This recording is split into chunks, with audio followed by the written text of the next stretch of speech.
Fin del vacío de poder. Senadora Yanine Áñez asume como presidenta interina de Bolivia tras la renuncia de Evo Morales. Un expresidente en el exilio. Después de la renuncia a su cargo como mandatario de Bolivia, Evo Morales llega a México, donde será asilado político. Desde la OEA, un grupo de países liderado por Estados Unidos, Brasil y Colombia respalda el informe de la misión de observación electoral en Bolivia que derivó en la renuncia de Evo Morales. Tensión en Gaza. Tras ser abatido el líder de la yihad islámica, han sido lanzados más de 200 cohetes a la población civil israelí. Y en deportes, el Tigre quiere volver lo más rápido posible. Falcao se entrena al mejor estilo Rocky Balboa para estar de nuevo en las canchas con el Galatasaray. En un momento les contamos cómo va la recuperación del colombiano.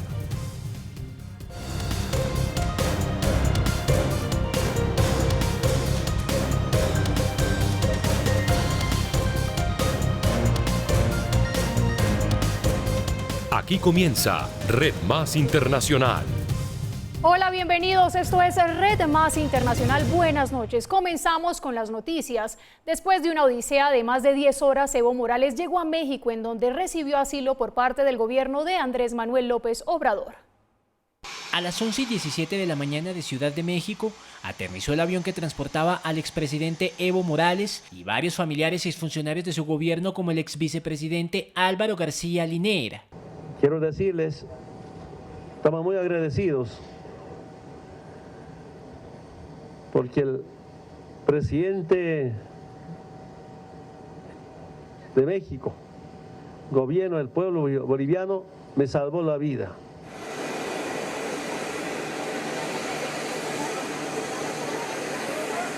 El ex jefe de Estado estrechó la mano del canciller mexicano Marcelo Ebrard, quien lo recibió en las escalerillas de la terminal aérea. Saquearon, quemaron la casa de mi hermana. Anteayer saquearon mi casa en Cochabamba, otra pequeña casa. Intentaron saquear, quemar. Gracias a los vecinos me defendieron. Estoy muy agradecido. El periplo de Morales hacia México había comenzado la noche anterior, cuando publicó esta fotografía y un mensaje en su cuenta en Twitter. Así fue mi primera noche después de dejar la presidencia, forzado por el golpe de Mesa y Camacho con ayuda de la policía. Así recordé tiempos de dirigente. Muy agradecido con mis hermanos de las federaciones del Trópico de Cochabamba por brindarnos seguridad y cuidado. Aunque Morales ya había aceptado el asilo ofrecido por México, el avión de la Fuerza Aérea que el gobierno de López Obrador había enviado comenzaba a tener dificultades en Lima, en donde tuvo que esperar varias horas para poder trasladarse a Bolivia. Finalmente habían logrado recoger a Evo y a sus acompañantes, pero cuando se disponían a ir otra vez a la capital peruana, desde donde iban a desplazarse hacia México, surgió otro problema. Pero ya casi por salir, esto estoy hablando hora de México, ya alrededor de las 7:30 de la noche. El gobierno del Perú, por vía de su canciller, me comunicó que por valoraciones políticas se suspendía ese permiso para bajar en Lima a recargar combustible y retornar a México. Ante este percance hubo que conseguir una ruta, un plan B que consistió en ir hasta Asunción, Paraguay, gracias al permiso que habían otorgado las autoridades de ese país. Desde allí debieron volar sin pasar por territorio boliviano y prácticamente sin sobrevolar tierras peruanas para tomar aguas del Pacífico y así llegar a México en una travesía que tardó varias horas. Yo di la instrucción de ofrecer el asilo, que me siento muy orgulloso de encabezar un gobierno en donde se garantiza el derecho de asilo. Renunciar a mi cargo de presidencia. Morales, quien renunció el 10 de noviembre a la presidencia de Bolivia ante las irregularidades reveladas por la OEA en las elecciones del 20 de octubre que le habían dado la cuarta reelección, estará refugiado en un lugar que por ahora no será revelado por seguridad. Y mucha atención, hace pocos minutos Yanine Áñez asumió la presidencia interina de Bolivia. Su nombre había tomado fuerza en los últimos días para llenar el vacío de poder que dejaron las renuncias de Evo Morales y de quienes ocuparon los primeros lugares de la cadena de sucesión. Yanine Áñez Chávez forma parte de la alianza opositora Unidad Democrática y es conocida en Bolivia por haber criticado duramente al gobierno y al mismísimo Evo Morales. Es licenciada en Ciencias Jurídicas y Derecho. Entre 2006 y 2008 participó en la redacción de la nueva Constitución de Bolivia como asambleísta constituyente. Desde 2010 representa al departamento del Beni en la Asamblea Nacional tras haber sido elegida como senadora por el partido del Plan Progreso para Bolivia Convergencia Nacional. Su esposo es el político colombiano Héctor Hernando Hincapié Carvajal, quien se quemó en las elecciones al Senado celebradas en 2018 en Colombia. Ante la renuncia de Evo Morales a la presidencia y la dimisión del vicepresidente Álvaro García, de la presidenta del Senado Adriana Salvatierra y del titular de la Cámara de Diputados Víctor Borda, era quien debía ser nombrada presidenta encargada del país por ser la segunda vicepresidenta del Senado. Sin embargo, la Asamblea Legislativa que ella había convocado para este martes 12 de noviembre y cuyo objetivo era discutir las renuncias de Morales y García Linera, así como la instalación de un gobierno interino que convoque a nuevas elecciones en un plazo máximo de 90 días, no tuvo quórum en la Cámara de Diputados. Asumo de inmediato la presidencia del Estado prevista en el orden constitucional y me comprometo a asumir todas las medidas necesarias para pacificar el país. A pesar de la falta de quórum, al finalizar la tarde asumió la presidencia del Senado, lo que por sucesión la convierte en la nueva presidenta interina de Bolivia. Entre tanto, en Bolivia la tensión crece luego de que la Central Obrera diera un ultimátum de 24 horas para restablecer el poder. En La Paz, centenares de personas volvieron a marchar para exigir el regreso de Evo Morales. Algunas de las manifestaciones fueron asediadas por aviones militares. Videos como este daban cuenta de la forma en que aviones militares sobrevolaban una marcha en el alto en territorio boliviano.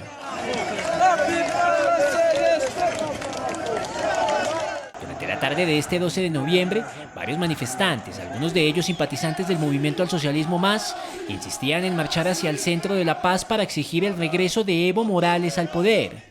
¡A presidente!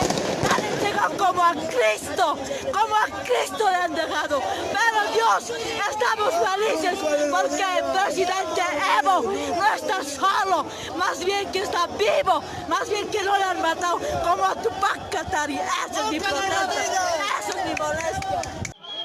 Baja esa piedra. Oye, baja esa piedra. Oye, baja esa piedra. Pero además de la movilización de los seguidores, la principal central obrera del país divulgó este ultimátum. Pero entre tanto, y de no darse una solución en el lapso de 24 horas y no restablecer el orden constitucional, la Central Obrera Boliviana se verá en la obligación y en la necesidad de declarar huelga general indefinida con movilización y traslado de sus sectores afiliados a la ciudad de La Paz. Entre tanto, los reclusos de la prisión de San Pedro en La Paz también protestaron contra sus condiciones de vida y exigían la renuncia del director de la prisión, Ernesto Guevara.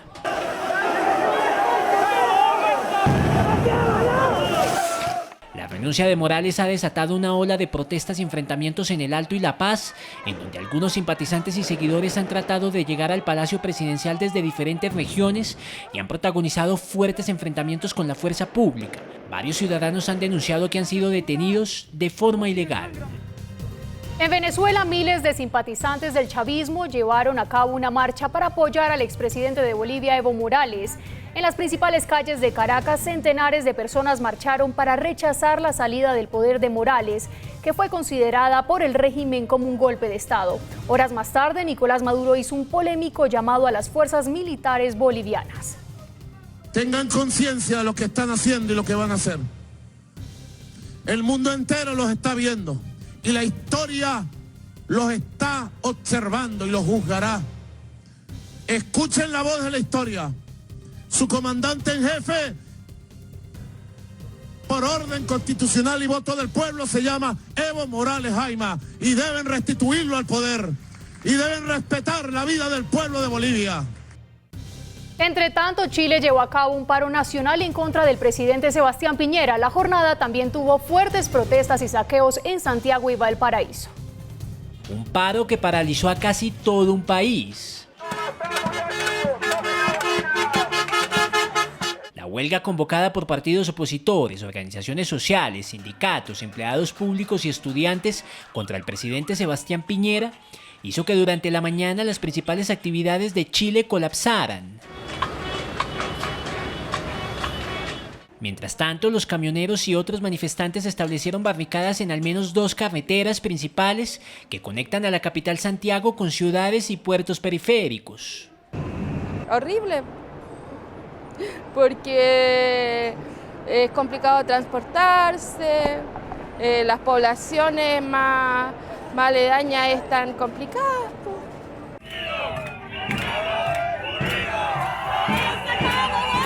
Ya en horas de la tarde, centenares de manifestantes volvieron a salir a las calles de la ciudad para concentrarse en la emblemática Plaza Italia, pero una vez más, las movilizaciones terminaron en choques con la fuerza pública. Chile está a punto de cumplir 4 semanas en protestas, las cuales se desataron por un incremento a los pasajes del sistema metro. El ex jefe de contrainteligencia militar del chavismo, Hugo Carvajal, estaría fugado. Según varios medios españoles, agentes de la Comisaría General de la Policía Judicial buscan desde el viernes 9 de noviembre a Carvajal, quien no se encontraba en su residencia de Madrid cuando fueron a detenerlo para cumplir con la orden de extradición a Estados Unidos. El Pollo, como también se le conoce a Carvajal, es acusado de delitos relacionados con narcotráfico. Tras la operación militar del ejército en defensa de Israel en contra del líder de la Yihad Islámica Palestina, terroristas de Hamas han lanzado más de 190 cohetes a la población civil israelí, los cuales en su mayoría han sido interceptados por la cúpula de hierro. El Estado de Israel había responsabilizado a Baja Abu al-Ata por los recientes lanzamientos de cohetes desde la Franja de Gaza a territorio israelí. Abu al-Ata, cabecilla del brazo armado de la Yihad Islámica en la Franja de Gaza, que desde 2006 está gobernada por el grupo terrorista Hamas, fue abatido en un asesinato selectivo ejecutado por la Fuerza Aérea Israelí, en donde también cayó una de sus esposas. Este hombre era una bomba de tiempo viviente. Inclusive en los recientes días estuvo trabajando en la planeación de ataques y quería llevarlos a cabo. Intentamos prevenir su operación de muchas formas, pero no fue exitoso. En las circunstancias creadas, recomendamos al escalón político ir tras él. Su muerte ocasionó la furia del pueblo palestino, que desde tempranas horas de la mañana inició un bombardeo constante hacia la población civil israelí. Más de 200 cohetes han sido lanzados desde la Franja de Gaza. Las sirenas anunciando a la población civil israelí el lanzamiento de cohetes sonaron más de 500 veces, lo que obligó a colegios y universidades a cancelar sus clases y a familias enteras a resguardarse en los búnkers, alejándose del peligro. Corrimos al refugio, le dije a mi esposo que lo bloqueara lo que más pudiera porque normalmente cerramos la puerta sin bloquearla. La cerramos duro y escuché un miedoso estallido. Fue muy temeroso y sentí que fue dentro de la casa. Los hospitales y la inocencia de quienes llegaron al mundo hace pocos días e inclusive pocas horas no fueron ajenos al asedio de los terroristas palestinos. De la mano del Ejército de Defensa de Israel, los neonatos fueron trasladados uno a uno al lugar seguro del hospital. La muerte de Baja Abu al-Ata no quedará impune. Los terroristas de la Yihad Islámica prometieron atacar cada lugar seguro de Israel, desde Tiberias en el norte hasta Eilat en el sur. Nuestra nación palestina anuncia a todos que continuaremos la lucha y haremos pagar un alto precio a Israel y especialmente al loco de Netanyahu. Continuaremos luchando hasta destruir la ocupación y liberar Palestina. El primer ministro de Israel, Benjamín Netanyahu, aseguró que su gobierno no descansará hasta dar de baja a todos los líderes de grupos terroristas que amenacen la seguridad del pueblo de Israel. Quien crea que puede golpear a nuestros ciudadanos y evadir nuestra fuerza está equivocado. Hemos probado que podemos golpear quirúrgicamente a cualquier terrorista. Quien nos haga daño pagará las consecuencias. El hijo del líder de la yihad islámica palestina también fue abatido en otro operativo simultáneo en la ciudad de Damasco, capital de Siria. El futuro de más de 700.000 soñadores está en manos de la Corte Suprema de Estados Unidos, que escucha los argumentos sobre el programa de acción diferida. Más de 700.000 Dreamers siguen en el limbo migratorio mientras la Corte Suprema de Justicia analiza los argumentos de los defensores y detractores del programa de acción diferida 2012 que ampara a los indocumentados que entraron al país antes de cumplir 16 años. Mi familia y yo nos mudamos a Estados Unidos cuando tenía 9 años. Mis padres trabajaban largas horas en los restaurantes para ayudar a nuestra familia a alcanzar el sueño americano. Siguiendo su ejemplo, me convertí en la primera persona indocumentada en graduarse en el Medical School. Una audiencia que fue anunciada en junio después de que la Corte de Apelaciones del Noveno Circuito fallara a favor del programa y abriera la puerta al Ejecutivo para solicitar la revisión. Sigue siendo un misterio qué decidirá la Corte Suprema de Estados Unidos después de haber escuchado los puntos a favor y en contra sobre DACA. La Corte había aceptado en junio revisar la legalidad del programa de acción diferida, por lo que atendió los argumentos a favor y en contra. La administración Trump asegura que DACA es inconstitucional y alega que el expresidente Obama cambió una parte de la ley de inmigración sin la autorización del Congreso. Los defensores de DACA aseguran que la administración Trump violó la ley al cancelar el programa el 5 de septiembre de 2017 al causar un gran daño a sus beneficiarios. Por una hemorragia cerebral fue operado el expresidente de Estados Unidos, Jimmy Carter, después de varias caídas que han deteriorado su salud. A los 95 años, el exmandatario demócrata fue operado en Atlanta para aliviar la presión sobre su cerebro por una serie de hemorragias tras su más reciente caída. Según informó el Centro de Salud, no hubo complicaciones en la cirugía y el expresidente Jimmy Carter permanecerá bajo observación el tiempo que sea necesario. Aseguraron además que no habrá nuevos partes médicos hasta que el exmandatario sea dado de alta del hospital.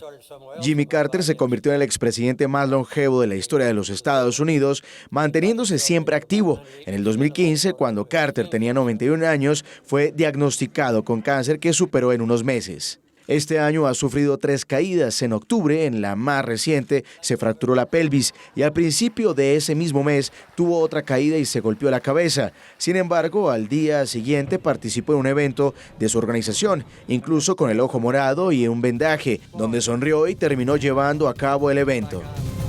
Gracias por continuar con nosotros. Desde la OEA, grupo de países liderado por Estados Unidos y Brasil y Colombia, respaldó el informe de la misión electoral en Bolivia que derivó en la renuncia de Evo Morales. Nos conectamos en este momento con nuestro corresponsal en Washington, Cristóbal. Buenas noches.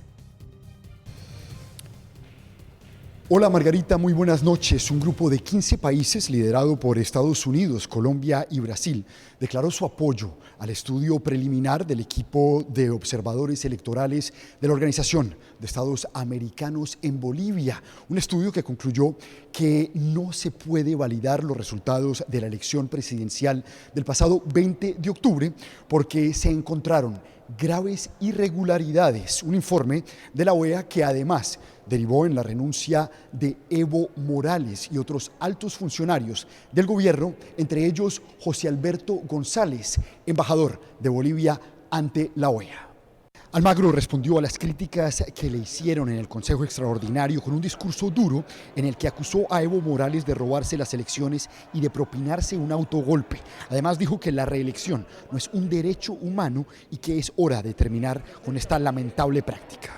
Hubo un golpe de Estado en Bolivia. Ocurrió el día 20 de octubre cuando se cometió el fraude electoral que tenía como resultado el triunfo del expresidente Evo Morales en primera vuelta.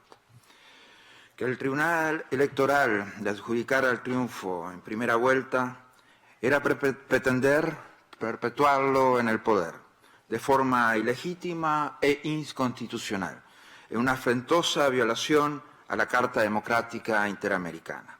En la declaración, los 15 países rechazaron todos los actos de violencia, cualquiera que sea su origen, y que vaya en contra de la estabilidad y la defensa de la democracia en Bolivia. Subrayan que la salida de la crisis de Bolivia debe darse dentro del marco del respeto a la Constitución, las leyes bolivianas y el Estado de Derecho. En este sentido, los 15 países recomiendan la realización de otro proceso electoral, el cual deberá contar con nuevas autoridades electorales y con observadores internacionales para generar credibilidad en el proceso de transición democrática.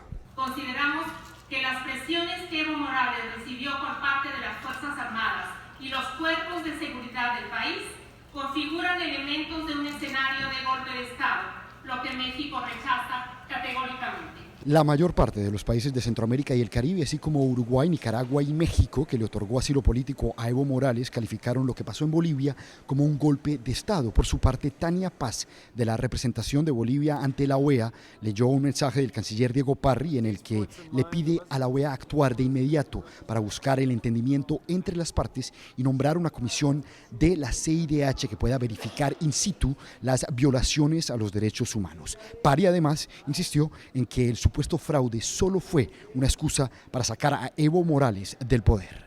Al respecto, el presidente Trump publicó un comunicado diciendo que Estados Unidos aplaude a los militares bolivianos por proteger su constitución. Afirmó también que estos hechos son un mensaje claro para los regímenes ilegítimos de Venezuela y Nicaragua, a que la democracia y la voluntad del pueblo siempre van a prevalecer. Por su parte, el Departamento de Estado niega que lo que pasó a Morales es un golpe de Estado porque no hubo una ruptura del orden constitucional. Hasta ahora, esto es todo desde la OEA. Más adelante nos vemos con más información en la emisión de las 8. Cristóbal, gracias por toda la información. Por otro lado, al menos 128 heridos y 260 detenidos deja una nueva jornada de violencia en Hong Kong.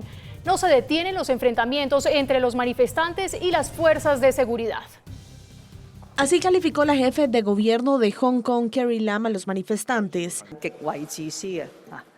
Todos sabemos que varias rutas de algunos ferrocarriles se han dañado. Esta situación ha afectado a un gran número de personas locales que van a trabajar o al colegio. Los manifestantes tienen la intención de paralizar Hong Kong, detener Hong Kong y hacer que la gente no pueda trabajar ni ir a estudiar. Y eso es extremadamente egoísta. Declaraciones que se producen justo un día después de que la policía disparara quemarropa contra uno de los manifestantes y otros más prendieran fuego a un hombre durante un altercado. Este es el ambiente en las calles de Hong Kong que, lejos de regresar a la calma, parecen estar convertidas en todo un campo de batalla que toma más fuerza después de los más recientes enfrentamientos entre los manifestantes y las fuerzas de seguridad. Desde el inicio de las protestas, más de 3.000 personas han sido arrestadas.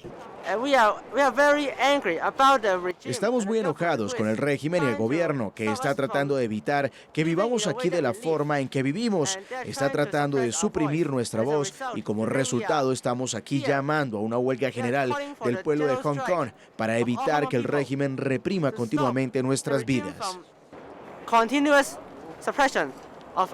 Es que así están los sistemas de transporte públicos que una vez más se vieron interrumpidos, dejando varados a miles de empleados y estudiantes, por lo que algunas universidades y colegios tuvieron que cancelar las clases.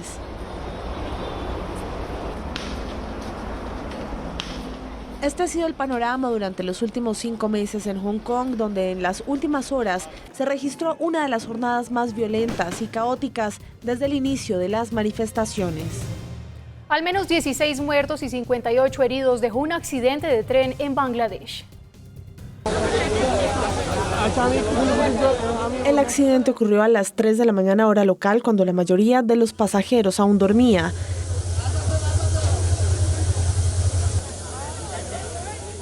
El tren con destino a Dhaka se estrelló con otro que iba a la ciudad portuaria de Chittagong y mientras avanzan las investigaciones, sigue siendo un misterio las causas del choque o las razones por las que los trenes se encontraron en la misma vía. Aunque accidentes de tren ocurren con frecuencia en Bangladesh, este ha sido uno de los peores registrados en los últimos años en el país. El PSOE, Partido Socialista del jefe de gobierno español Pedro Sánchez, logró coalición con Unidas Podemos, partido de izquierda. La sorpresa de la jornada electoral la dio el partido de ultraderecha Vox, que logró duplicar sus escaños en el Parlamento. Pedro Sánchez, quien llegó al poder tras la moción de censura a Mariano Rajoy y en las pasadas elecciones del mes de abril se ratificó como jefe de gobierno español, llamó a una nueva jornada electoral al no lograr formar coalición. Las cuartas elecciones en los últimos 4 años. ¿Qué espero? Por lo menos formar un gobierno decente y que nos ayude y que saque esto adelante. El PSOE, Partido Socialista al que pertenece Pedro Sánchez, logró 120 escaños en el Parlamento español, llevándose el primer puesto. Pero sin duda el gran ganador de la jornada electoral fue el partido de ultraderecha Vox, que pasó de tener 24 puestos a lograr 52. Los españoles nos han votado para que hagamos oposición y por lo tanto les anunciamos que nosotros votaremos en contra de cualquier gobierno liderado o integrado por el Partido Socialista, tal y como dijimos durante la campaña electoral. No íbamos a contribuir ni con nuestro voto a favor, ni con nuestra abstención, es decir, ni por acción ni por omisión, a facilitar un gobierno integrado por el Partido Socialista. Una oposición con más fuerza que en las elecciones de abril.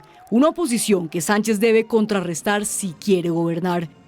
Es por esto que esta vez aceptó la unión con el partido de izquierda Unidas Podemos, el cual logró 35 escaños, sumando así 155 de los 350 puestos en el Congreso.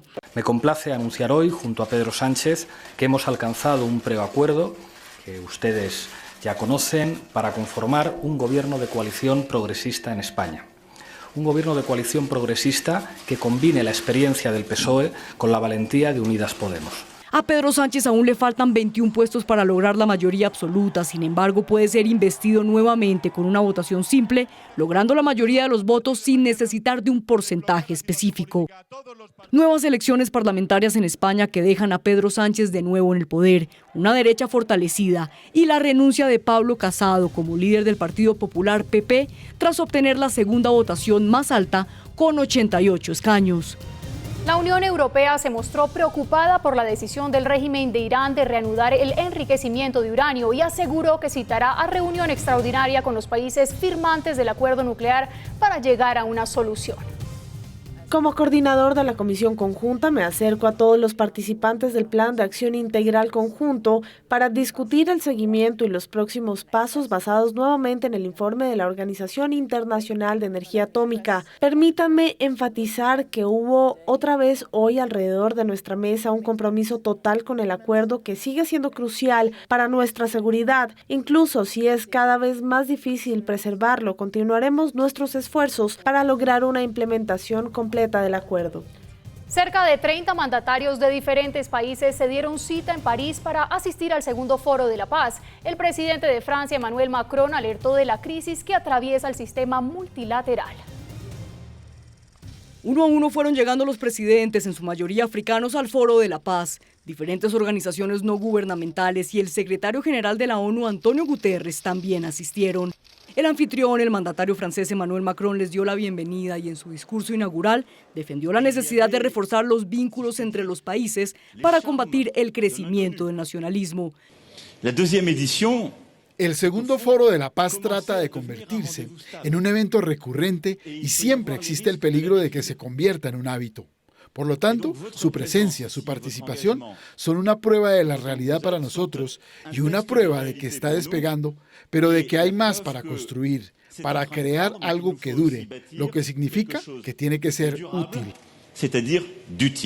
El Foro para la Paz fue celebrado por primera vez el año pasado con motivo del centenario del fin de la Primera Guerra Mundial, un recordatorio de lo que puede desencadenar la no cooperación de las naciones del mundo. We should never forget how far we have come. Nunca debemos olvidar lo lejos que hemos llegado y por qué. Europa, tal como la vemos hoy, ha evolucionado porque no solo nos ayudamos y apoyamos mutuamente. Por supuesto, esto es de suma importancia, pero también porque esperamos que todos los miembros de nuestra unión den un paso adelante, trabajemos duro y cumplamos con nuestros estándares comunes y nuestros objetivos comunes. And to meet our common standards and our common goals. Los grandes ausentes de la jornada fueron los mandatarios de Estados Unidos y Rusia. Los incendios forestales en Australia siguen fuera de control. Las llamas ya amenazan Sydney. Las llamas en Australia no se detienen.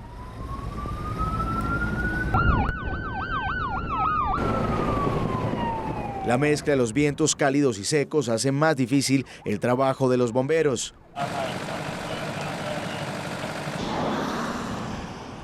Fue decretado el estado de emergencia en varias zonas del este del país por estos incendios que están activos desde la semana pasada y que ya llegaron hasta la periferia de Sydney. No tuvimos mucho tiempo, simplemente salimos, entramos en pánico y toda esta gente increíblemente de bomberos salvó mi casa. Sin los bomberos no hubiese sido posible, no hay forma de que lo hubieran detenido. Al menos 3 personas han muerto y 100 más han resultado heridas por cuenta de las llamas, incluidos 20 bomberos.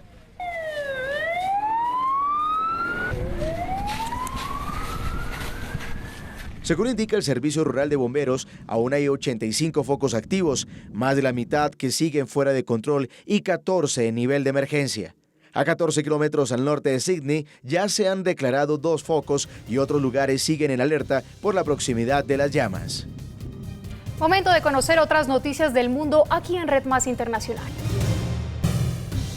El ministro de Energía y Recursos Naturales No Renovables de Ecuador, Carlos Pérez, presentó su renuncia tras 2 años y medio en funciones, argumentando razones personales. El rey Felipe VI de España, acompañado de su esposa Leticia, llegó a Cuba para unirse a la celebración del aniversario 500 de la fundación de La Habana. En su visita, primera en la historia de la monarquía española, el rey permanecerá 3 días en la capital cubana y luego visitará Santiago, en el este de la isla. Catalanes separatistas llegaron hasta la frontera con Francia para bloquear la vía Jonquera, vía principal que une a los dos países. Tanto la policía española como la francesa lanzaron una operación conjunta para desbloquear la vía que generó atascos kilométricos de lado y lado de la frontera. Una nueva ola de protestas en contra de la condena dictada por el Tribunal Supremo Español a 12 líderes independentistas acusados de secesión.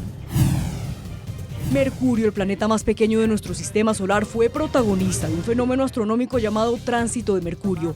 El planeta se alinea con el Sol y la Tierra, un fenómeno que sucede 13 veces por siglo y quienes quieran observar el siguiente deberán esperar hasta el 2032. Desde las 7 de la mañana de este martes 12 y hasta las 6 de la tarde del jueves 14 de noviembre, los educadores de Venezuela realizarán un paro nacional de actividades por 72 horas en rechazo al incumplimiento de los acuerdos establecidos con el Ministerio de Educación del régimen de Nicolás Maduro.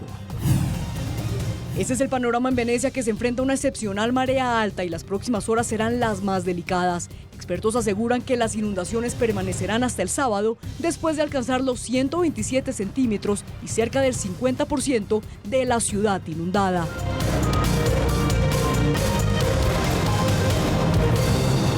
Hola, hola, ¿qué tal? ¿Cómo están? Bienvenidos a los deportes. Hoy comenzamos de una forma distinta, sí, con una película, el regreso de Falcao. Por lo menos así podríamos titular el esfuerzo y la recuperación que está haciendo el Tigre, que muy al estilo Rocky Balboa espera volver el próximo 26 de noviembre, cuando su equipo del Galatasaray de Turquía enfrente al Brujas por la UEFA Champions League.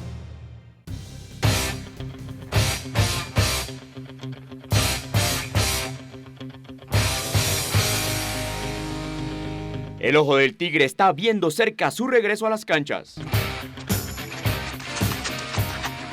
Falcao García publicó unos videos en los que muestra los trabajos físicos de recuperación, la cual estaría completa la próxima semana, y se prevé que el atacante samario esté en cancha el 22 de noviembre con el Galatasaray.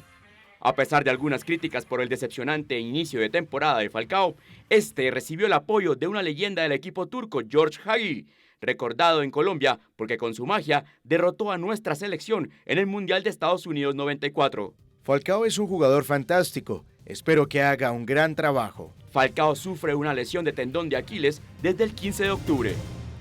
Y de la pasión, lo juicioso, lo dedicado, lo riguroso de Radamel Falcao García, pasamos ahora a la indisciplina, también la polémica y lastimosamente los golpes de la selección de Inglaterra. Entre ellos, sí, ahí tenemos a Raheem Sterling, la figura que tiene el Manchester City contra Gómez, uno de los baluartes importantes en la defensa del equipo de Klopp. Ellos se vieron en el bar de la concentración y el jugador del City le causó una herida en el pómulo derecho al defensor del equipo de Klopp. El técnico Gareth Southgate, por supuesto, de inmediato decidió no convocar a Sterling para el juego del jueves, que va a ser frente a Montenegro. El domingo sí podría estar frente a Kosovo. Por el momento le dijeron no más a Sterling por este problema de indisciplina. Recordemos que en el Manchester City y Liverpool también el enfrentamiento se hizo presente en el segundo tiempo cuando entró Gómez ya sobre el final del partido, y eso traspasó a la selección de Inglaterra, donde el Liverpool tiene 4 futbolistas convocados y el Manchester City tiene 2. Claro, una cosa es la competencia en la Premier League defendiendo los colores y otra cuando se tienen que unir por la selección de Inglaterra en un juego importante, porque donde Inglaterra gane o empate clasifica a la Eurocopa para el año 2020. Bueno, y para el cierre los dejo con una imagen realmente emotiva, de una manera muy bonita. ¿Por qué? Porque la hija se hace presente con su padre. Sí, la hija de Michael Schumacher, Gina Schumacher, iba a hacerle un homenaje realmente significativo para Michael Schumacher, que recordemos aún está en una clínica. Ella iba a disfrazar su caballito, sí, de un auto de Fórmula 1. Qué bonito, qué lindo. Esto fue en Italia, la gente se puso de pie, este homenaje con mucho significado. Ella se dedica a la equitación y en el 2006 ganó 2 medallas de oro, pero esto es una medalla más que significativa, el amor de una hija a un padre. Acá se ve evidenciado en los 5 títulos que ganó con Ferrari, de los 7 que posee el gran Michael Schumacher. Hasta acá los deportes con esta linda imagen.